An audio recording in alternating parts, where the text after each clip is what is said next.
Machiavel et la gouvernance, une influence toujours d'actualité.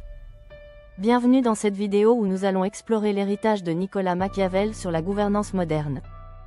Sa philosophie politique, fondée sur le réalisme et l'efficacité du pouvoir, continue d'influencer les dirigeants et les stratégies politiques d'aujourd'hui. Mais comment son approche du pouvoir se traduit-elle dans la gouvernance contemporaine? Quels sont les avantages et les risques de cette vision politique? Cette vidéo a été préparée sur la base des textes de Dr. Claude Aouan-Ninou, maître de recherche à IRDD, Canada. Machiavel et la réalité du pouvoir. Machiavel nous enseigne que le pouvoir repose sur le pragmatisme et non sur la morale. Pour lui, un dirigeant doit être à la fois rusé comme un renard et fort comme un lion, Le Prince, chapitre 18. Le but justifie les moyens. Parfois, l'usage de la force ou de la manipulation est nécessaire pour garantir la stabilité de l'État, Le Prince, chapitre 15. La fortune et la vertu. Un bon leader doit saisir les opportunités et contrôler les incertitudes. Discours sur la première décade de Tite-Live. Ces principes sont-ils encore applicables aujourd'hui? Voyons cela ensemble. La gouvernance moderne à la lumière de Machiavel.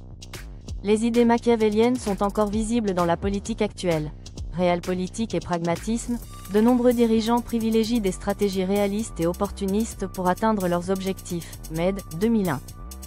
Contrôle de l'État et sécurité, l'usage de la surveillance et des restrictions pour garantir la stabilité du pays. Fukuyama, 2011. Manipulation de l'opinion publique. Les stratégies de communication et le contrôle de l'information influencent les décisions politiques. Laclos, 2005. Machiavel avait-il raison? Les risques d'une gouvernance trop machiavélienne. Si l'approche de Machiavel permet d'assurer stabilité et efficacité, elle comporte aussi des risques majeurs. Dérives autoritaires, l'usage excessif du pragmatisme peut affaiblir la démocratie et renforcer des régimes oppressifs. Arendt, 1951. Manipulation et perte de confiance. Trop de stratégies basées sur la dissimulation nuisent à la transparence et fragilisent la légitimité des dirigeants. Habermas, 1984.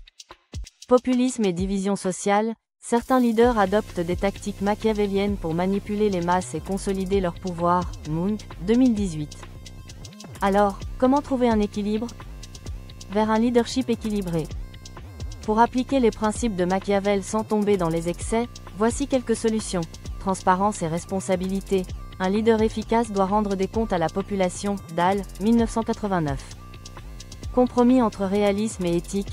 Associer efficacité et justice sociale pour garantir une gouvernance stable et légitime. Rawls, 1971. Participation citoyenne. Une société informée et active limite les abus du pouvoir et favorise la démocratie. Sen, 1999. Conclusion. Machiavel reste une référence majeure en matière de gouvernance. Son réalisme politique est une arme à double tranchant. Il permet une gestion efficace du pouvoir, mais peut aussi justifier des dérives autoritaires. Aujourd'hui, les dirigeants doivent trouver un équilibre entre pragmatisme et éthique pour construire un leadership durable et légitime. Référence. Arendt, H. 1951. The Origins of Totalitarism. Dahl, R.A. 1989. Democracy and its Critics. Fukuyama, F. 2011. The Origins of Political Order. Habermas, J. 1984. The Theory of Communicative Action. Laclos, E. 2005. On Populist Reason. Machiavel, N. 1513. Le Prince. Med, WR, 2001. Special Providence, American Foreign Policy. Munk, Y, 2018. The People vs. Démocratie.